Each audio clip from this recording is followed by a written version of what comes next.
Yeah, thank you. Good afternoon, everybody, and good afternoon to my Ibom. Oga Adefokwe. It's always good to see you around and to have you in the midst of the kinds of things we say because of your wealth of experience. And greetings to Benga, greetings to Eddie Lawani, greetings to Big Brother Chike, greetings to you, Ikechi, and all the people who are tuned in. It's very difficult to follow what everyone has said because it's difficult to add to what they've said. But of course, I have to come at it from my own uh, point of view. I have the privilege of having been the chairman of the board of the Cape Town Destination Market a while back. And a little bit of insight into what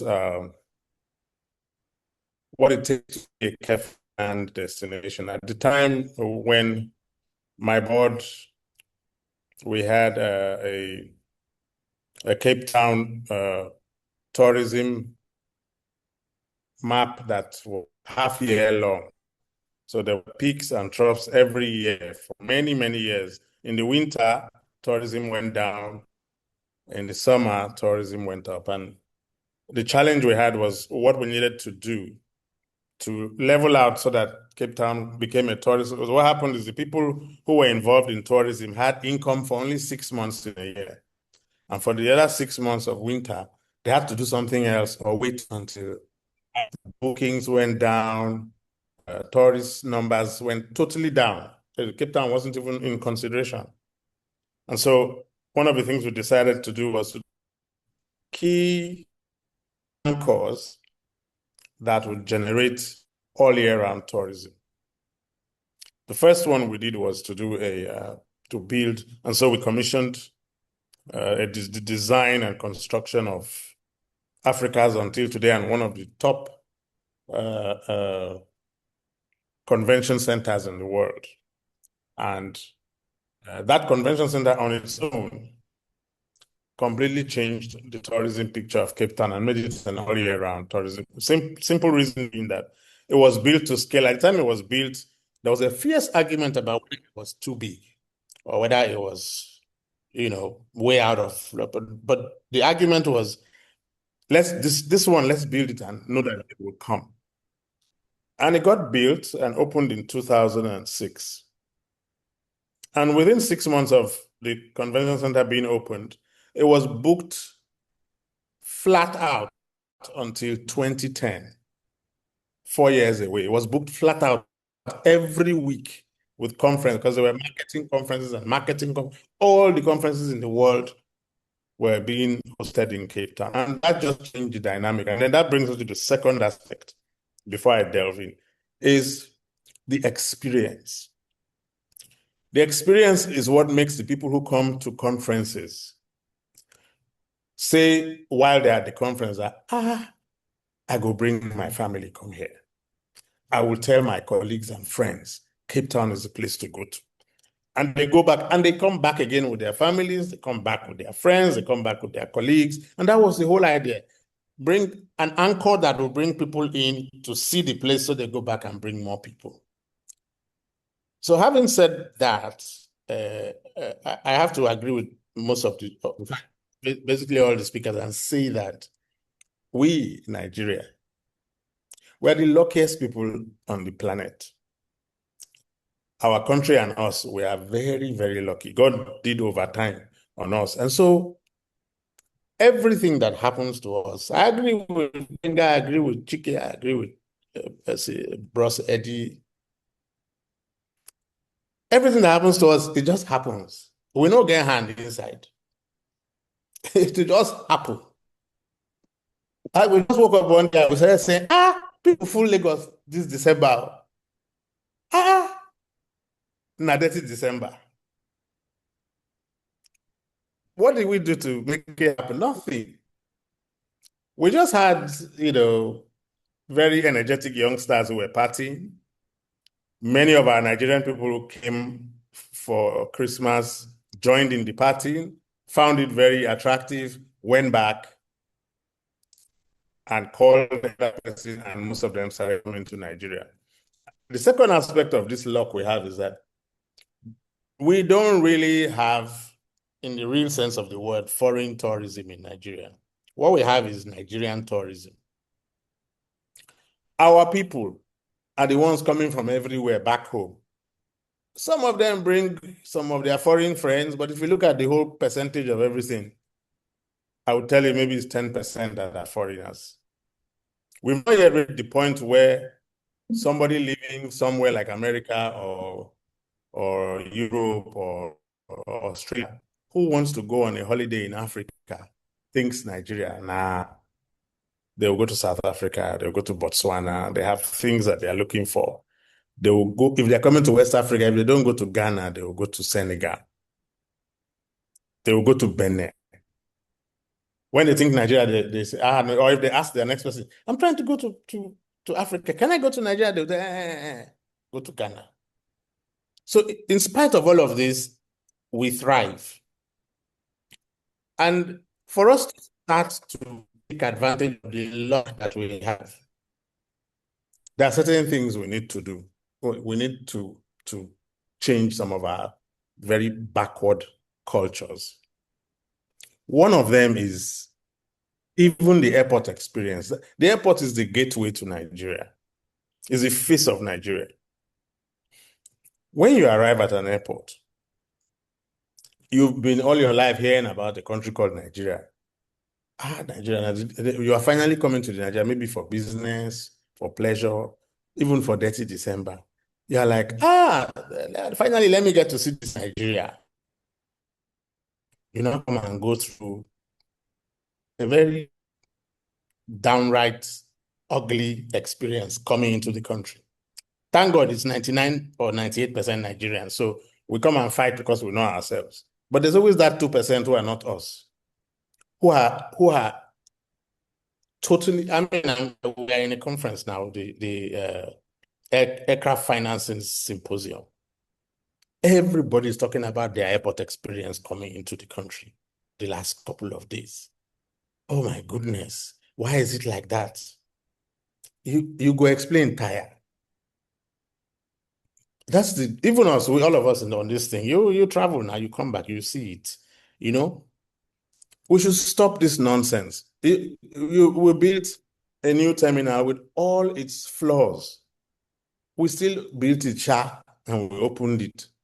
Then we carried all the dirty behavior from the old terminal into the new terminal. You have green and red, something to declare, nothing to declare. The nothing to declare is where they go and mount checkpoint. You can't pass nothing to declare. You must declare something. Everywhere else you go, nothing to declare is you pass. Maybe 1 out of 100 passengers, they have this thing they do of I've forgotten what they call it now. They're watching people and all that and deciding, let's check this person. They might just call, excuse me, where are you coming from? Just to check if they have some reason to suspect. And then they release you, or if they think there's more to it, they take you aside. But in general, every time we arrive everywhere in the world, we just go through nothing to declare. Oh, we're not going waiting to declare. Go and look at what I'm telling you now in Murtala Mohammed when you come back next. It is the nothing to declare green place. That's where everybody is standing. In fact, it's better for you to go and pass something to declare. You may get through. Why do you want to come there? Why do you want to come there? We go through all of this and then we come into the dirty December. We enjoy it, we enjoy it not because anybody planned anything, The hotel was not full because anybody planned anything. They look for hotel to stay. And then book up. Most of them raised the prices at that time. So we inconvenience people, but they come anyway. That's the luck we have. It's inconveniencing, but they come anyway. They come anyway. Let us see if we can harness this luck. It might increase tenfold. The day we start getting non-Nigerians to come to us, like go to Rwanda, you see plenty of people from all over Africa. In Lagos, you see them, no doubt, but they are all here for some purpose. That's also tourism, but it's not deliberate tourism. It's not leisure. It's always, I'm coming for a business or something serious, and then I'm here. But people will not carry suitcase and travel here. Said in they come holiday, they want to go to Yankari Game Reserve. They want to see game. They want to see no, because our society is very inconveniencing in general. So we have a long way to go. Airlines, first of all, our big problem is smallness. The smallness. So we are trying to grow as fast as we can out of this smallness. And over the next 2 years, we are going to grow massively so that we have plenty airplanes, 15 to 20 and beyond. Because an airline with 5, 6, 7, 8 airplanes is not an airline, it's a wannabe airline. I keep telling my colleagues in Ibom Air, guys, we are still wannabe. Because if one aircraft breaks down, it will scatter the whole. And because you can't keep aircraft redundant when you are still at this level, you have to schedule them. If one just get headache, you have to reshuffle your schedule. That's not airline. That's wannabe airline. That's not a scheduled carrier because you have to fly the aeroplanes to make the money to pay the exorbitant everything. So if when one goes down while you're trying to fix it, you have to use the few remaining to fill up that space. So you move things around a little bit. If sometimes two will go down, it's aircraft. You have to recalibrate, try not to cancel flights and let people down, but sometimes you delay them 4, 5 hours just so you carry them so you don't break the contract totally.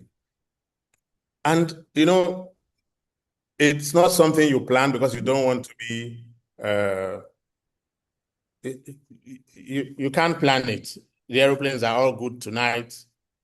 I get a call at 1 a.m. Oh, during inspection, they found that so this airplane cannot fly tomorrow. Sometimes around 6 a.m., the second one, sometimes they even bothered and they're trying to taxi out and there's a light and then they say, this one we have to bring something from Uyo to Abuja to come and fix it and all that. So you delay people. And when you start having 15, 20 aeroplanes, you have redundancies, you can react, you can maintain your schedule. Then you say you're an airline that people can rely on. And you know how it works now. At Christmas, everybody, all the flights are booked one way. The way back is empty. So towards Christmas and New Year, it's all to everywhere. Around the first, second week of January, it's all back. It's only Lagos, Abuja that you have to in and fro in during that period, but it's not as much as you have under normal circumstances.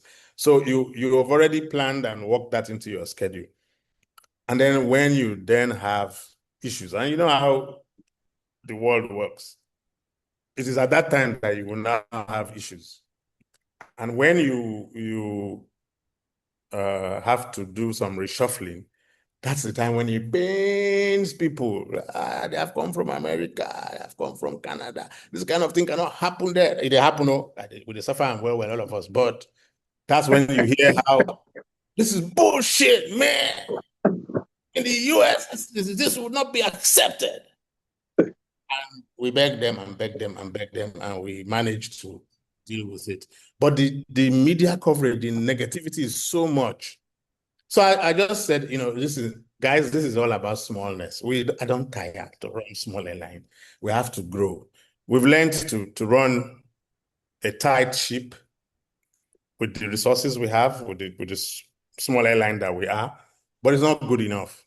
We need to move quickly to 15, 12, 13, 14, 15 to 20 to 20 something airplanes. Become an airline that keeps its word because you have the resources. So most of the problems I'm telling you now stem from small airlines. And people need to understand that context. Our contribution to Detty December is to bring people that come in maybe through Abuja to Lagos. The people who come into Lagos who have finished grooving and want to do Port Harcourt, want to do Calabar, want to do everywhere else, we take them there and try and take them there reliably. And sometimes it's a hit and miss. But in most cases, we try to be reliable. But smallness is the problem. But in general, Ikechi, We have passed, it's past the point where we should be harassing people at the airport. It should be a national emergency. It should stop. Try to go into MMA, our gateway. They've mounted one massive checkpoint where you put your box through screening. Every time they come and say, why are you asking me for my passport? Are you immigration? And even if you're immigration, is this where you ask people for passport, or you ask them in your booth? Why are you asking me? Where's your destination? What thing concern you? Why are you asking me? They've mounted a checkpoint there. They harass. Try now. People don't travel. You are harassed. We should throw that nonsense away from there. People should walk in. It's already bad enough that you have to go in and take an escalator upstairs to go and check in, although they're correcting that now. Thank goodness. And they will still take that nonsense of downstairs up and be harassing people. When the people have come for the Detty December that are not Nigerians and they go out, they will say, well, how was it? It was very good, but man, I ain't doing it again. That's what they will tell you because of the inconvenience. So we need to do, from my own, the small one of airport, let's fix the airport. Let's fix the behavior of the people in the airport. Even the new terminal, we messed it up with bad behavior. It's terrible. Everybody's begging, stopping, everybody's harassing, everybody's chancing people. Stop it. Let's be civilized. Let's say welcome to Nigeria. Let people come in and feel, oh, wow, this is nice. It's too much for us to do. Go to Ghana now. When you arrive, they'll tell you, welcome to Ghana. Welcome to Ghana. That's what they'll tell you. Not us, So we can, so far, 30 December, I'm ending now, is luck. It's just pure luck. I'm telling you, people, you didn't do anything to make it happen. It's luck. If you have a hotel, you raise your prices at that time. If you have club, you raise the price of your drinks at that time and your entry charge. If you have small private beach, everything is double price. Everybody's cashing in. Chike themselves, even at that level of 5-star, they go still raise their prices, cash in. Chike is saying no. Okay, sorry for that. But the point is, we didn't do anything to attract these people. This thing is happening just merely because we are Nigeria, we are Lagos, we have Shakara. Somehow people just come anyway. It's us. But imagine if we harnessed it with careful planning, with careful coordination, with some sort of logic to the madness. Imagine what would happen. That's where I leave it. Thank you, guys.